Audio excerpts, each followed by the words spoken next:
ಏನು ಕರ್ನಾಟಕ ರಕ್ಷಣಾ ವೇದಿಕೆ ಸನ್ಮಾನ್ಯ ನಮ್ಮ ರಾಜ್ಯಾಧ್ಯಕ್ಷರ ಟಿ ಎನ್ ನಾರಾಯಣಗೌಡ ನೇತೃತ್ವದಲ್ಲಿ ಕರ್ನಾಟಕದ ಉದ್ದಗಲಕ್ಕೂ ಕಳೆದ 28 ವರ್ಷಗಳಿಂದ ಕನ್ನಡ ನಾಡು ನುಡಿ ಜಲ ಭಾಷೆ ಅವಿರತವಾಗಿ ಏನು ಹೋರಾಟಗಳನ್ನ ಮಾಡ್ಕೊಬಂದಿದೆ.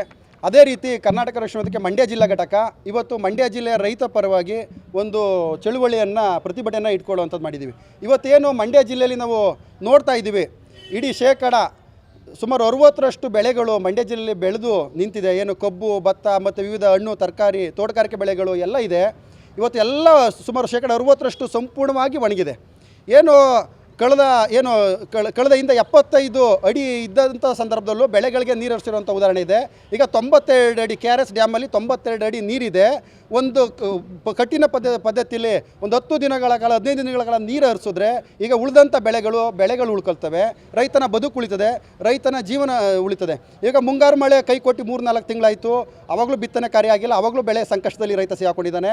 ಜೊತೆಗೆ ಇವಾಗ ಅವನು ಅಲ್ಪ ಸ್ವಲ್ಪ ಅವನ ಒಂದು ಇದರಲ್ಲಿ ಬೆಳೆ ಬೆಳೆದದ್ದು ಇವಾಗ ಬೆಳೆದಂಥ ಕಬ್ಬೂ ಸಹ ಸಂಪೂರ್ಣವಾಗಿ ಎಲ್ಲ ನಾಶ ಆಗ್ತಾ ಇದೆ. ಹಾಗಾಗಿ ಮಂಡ್ಯ ಜಿಲ್ಲೆಯನ್ನು ರಾಜ್ಯ ಸರ್ಕಾರ ಮತ್ತು ಕೇಂದ್ರ ಸರ್ಕಾರ ನಾವು ಇಡೀ ಎರಡೂ ಸರ್ಕಾರನ ಒತ್ತಾಯ ಮಾಡ್ತಾ ಇದ್ದೀವಿ. ಕರ್ನಾಟಕ ರಕ್ಷಣಾ ವೇದಿಕೆ ವತಿಯಿಂದ ಬರಪೀಡಿತ ಜಿಲ್ಲೆ ಅಂತ ಘೋಷಣೆ ಮಾಡಿ ಪ್ರತಿ ರೈತನಿಗೂ ಪರಿಹಾರ ಘೋಷಣೆ ಮಾಡಬೇಕು ಅಂತೇಳಿ ಕರ್ನಾಟಕ ರಕ್ಷಣಾ ವೇದಿಕೆ ಮಂಡ್ಯ ಜಿಲ್ಲಾ ಘಟಕ ಇವತ್ತು ಹೋರಾಟವನ್ನು ಇಟ್ಕೊಂಡಿದೆ. ಕೂಡಲೇ ಏನಾರ ನಾಲೆಗಳಿಗೆ ನೀರನ್ನು ರಾಜ್ಯ ಸರ್ಕಾರ ಇವತ್ತು ಏನು ಸಭೆಗಳನ್ನ ಮಾಡಿ ಬೇಗ ಕೂಡಲೇ ನಾಲೆಗಳಿಗೆ ನೀರು ಹರಿಸ್ತಿಲ್ಲ ಅಂತಂದರೆ ಕರ್ನಾಟಕ ರಕ್ಷಣಾ ವೇದಿಕೆ ಇವತ್ತು ಒಂದು ಸಾಂಕೇತಿಕವಾಗಿ ಮಂಡ್ಯ ಜಿಲ್ಲಾಧಿಕಾರಿ ಕಚೇರಿ ಮುಂದೆ ಪ್ರತಿಭಟನೆ ಮಾಡ್ತಾ ಇದ್ದೀವಿ. ಮುಂದಿನ ದಿನಗಳಲ್ಲಿ ಜನಾಂದೋಲನ ಮಾಡಿಕೊಂಡು ಮಂಡ್ಯ ಇದು ಏನು KRS ಮುತ್ಕಿ ಹಾಕುವಂಥ ಕೆಲಸವನ್ನು ಕರ್ನಾಟಕ ರಕ್ಷಣಾ ವೇದಿಕೆ ಮಾಡ್ತದೆ. ಕೂಡಲೇ ರಾಜ್ಯ ಸರ್ಕಾರ ನಾಲೆಗಳಿಗೆ ನೀರು ಹರಿಸುವಂಥದ್ದನ್ನ ಮಾಡಬೇಕು ಅಂತೇಳಿ ನಾನು ಈ ಸಂದರ್ಭದಲ್ಲಿ ಜೊತೆಗೆ ಮಂಡ್ಯ ಜಿಲ್ಲೆ ಇರುವಂಥ ಎಲ್ಲ ಜನಪ್ರತಿನಿಧಿಗಳು ಇದುವರೆಗೆ ಧ್ವನಿ ಎತ್ತಿಲ್ಲ. ಸುಮ್ಮನೆ ಬೂಟಾಟಿಕೆಯ ಒಂದು ಹೇಳಿಕೆಗಳನ್ನ ಕೊಟ್ಕೊಂಡು ಓಡಾಡ್ತಾ ಇದ್ದಾರೆ. ರೈತರ ಪರ ಅವ್ರಿಗೆ ಕಾಳಜಿ ಇಲ್ಲ.